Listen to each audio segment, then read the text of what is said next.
नमस्कार दोस्तों, स्वागत है आपका ट्रैवलिंग क्रिएचर के एक नए वीडियो में। आज के इस वीडियो में हम देखेंगे कोलकाता के 10 बेस्ट पार्क्स को, ताकि आपको जब भी किसी पार्क में जाना हो तो आप एक इन्फॉर्म डिसीजन ले सकें कि आपको किस पार्क में जाना चाहिए। इस वीडियो में हमने amusement parks like science city या निक्को पार्क को इंक्लूड नहीं किया है। तो चलिए देखते हैं इस वीडियो को। 10वें नंबर पे है the agri horticulture society of India, जो कि कोलकाता के अलीपुर में स्थित है। इस हॉर्टिकल्चर की स्थापना 1820 में हुई थी और अगर आप यहाँ आते हैं तो आपको तरह तरह के प्लांट्स और फ्लावर्स देखने मिलेंगे। यहाँ पे आने के लिए आप हावड़ा, सियालदा या फिर धर्मतला से यहाँ के लिए डायरेक्ट बस ले सकते हैं। यहाँ की एंट्री फीस है 60 रुपए और ये वीक में सभी दिन खुला रहता है। यहाँ की टाइमिंग है सुबह 5:30 बजे से शाम के 7:30 बजे तक। यह हॉर्टिकल्चर एक बहुत ही बड़ी एरिया में फैला हुआ है, इसीलिए यहाँ पे दौड़ने के लिए बहुत स्पेस है और मॉर्निंग में यहाँ पे काफी सारे जॉगर्स आपको देखने मिलेंगे।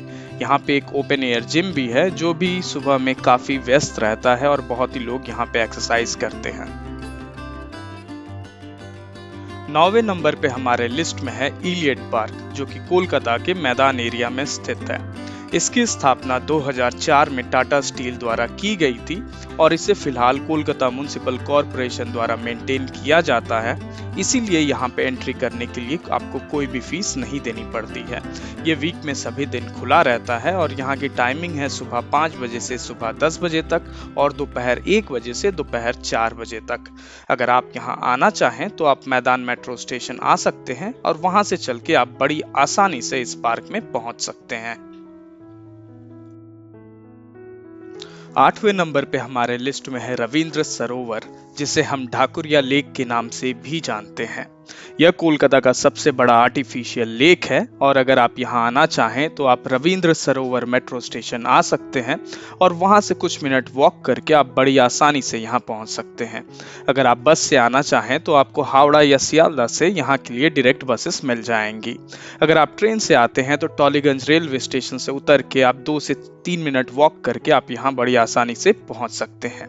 यह वीक में सभी दिन खुला रहता है और यहाँ की टाइमिंग है सुबह 5:30 बजे से शाम के 7:30 बजे तक।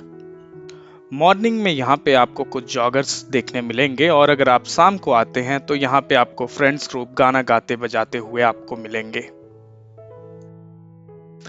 7वें नंबर पे हमारे लिस्ट में है Victoria memorial garden. Victoria memorial famous है क्वीन विक्टोरिया के म्यूजियम के लिए, लेकिन म्यूजियम के अलावा भी यहाँ पे एक शानदार गार्डन है जहाँ पे आप अपने दोस्तों के साथ जा सकते हैं और कुछ समय बिता सकते हैं। अगर आप इस विक्टोरिया मेमोरियल गार्डन में जाना चाहते हैं तो आप रविंद्र सरोवर मेट्रो स्टेशन आ सकते हैं और वहां से 10 मिनट की वॉक करके आप यहां बड़ी आसानी से पहुंच सकते हैं। गार्डन में एंट्री करने का फी है केवल 20 रुपए और गार्डन प्लस म्यूजियम के एंट्री का फीस है 30 रुपए। गार्डन वीक में 7 दिन खुला रहता है और म्यूजियम मंडे बंद रहता है। गार्डन की टाइमिंग है सुबह 5 बजे से शाम के 5 बजे तक, लेकिन म्यूजियम सुबह 10 बजे खुलता है। गार्डन में आपको बैठने के लिए बहुत ही जगह मिल जाएंगी, तो अगर आप अपने फ्रेंड्स के साथ आते हैं तो आपको बैठने के लिए कोई भी दिक्कत नहीं होगी और शाम में यहाँ पे वाटर बॉडीज होने की वजह से काफी कूल वातावरण रहता है और जिसमें बैठ के टाइम स्पेंड करना बहुत अच्छा लगता है।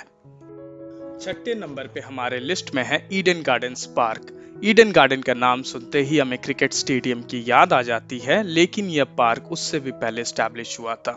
इनफैक्ट इसी पार्क के ऊपर ईडन गार्डन क्रिकेट स्टेडियम को नाम दिया गया था।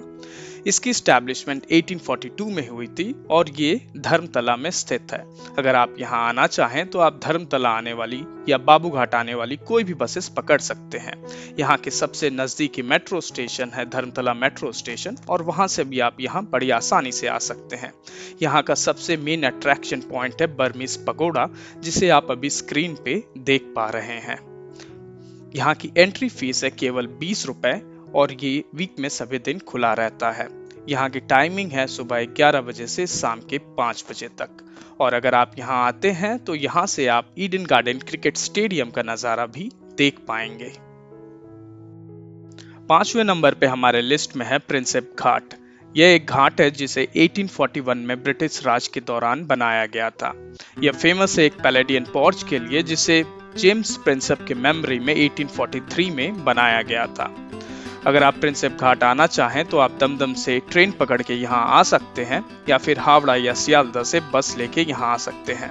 यहाँ की नजदीकी मेट्रो स्टेशन है धर्मतला, मैदान या पार्क स्ट्रीट मेट्रो स्टेशन, जो कि लगभग 2 किलोमीटर दूर है प्रिंसेप घाट से। प्रिंसेप घाट आने के लिए आपको कोई भी एंट्री फीस नहीं देनी पड़ेगी और ये वीक में सभी दिन खुला रहता है। यहाँ की टाइमिंग है सुबह 5 से शाम के 8 बजे तक। अगर आप यहाँ आते हैं तो आप यहाँ के पे बोटिंग जरूर करिएगा, क्योंकि बोटिंग यहाँ की one of the most memorable experience होती है। यहाँ की बोटिंग के चार्जेस है 400 रुपए प्रति बोट, चाहे आप उसमें एक व्यक्ति हो या 4 व्यक्ति हो। चौथे नंबर पे हमारे लिस्ट में है मिलीनियम पार्क।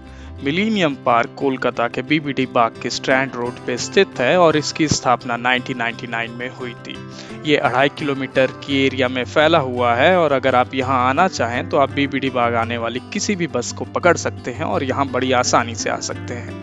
आप दमदम से ट्रेन पकड़ के भी यहाँ आ सकते हैं और अगर आप हावड़ा स्टेशन से आए तो आप फेरी लेके फेयरली घाट आ सकते हैं और वहाँ से 2 मिनट वॉक करके आप यहाँ बड़ी आसानी से आ सकते हैं। यह वीक में सभी दिन खुला रहता है और इसकी टाइमिंग है सुबह 10 बजे से शाम के 6:30 बजे तक। यहाँ के सबसे नजदीकी मेट्रो स्टेशन है चांदनी चौक और वहाँ से भी आपको यहाँ के लिए डायरेक्ट बसेस मिल जाएंगी। टॉप 3 वीडियोस को देखने के पहले चलिए देख लेते हैं कुछ honourable mentions.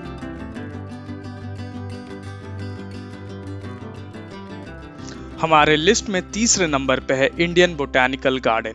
Indian botanical garden west Bengal के हावड़ा डिस्ट्रिक्ट में स्थित है।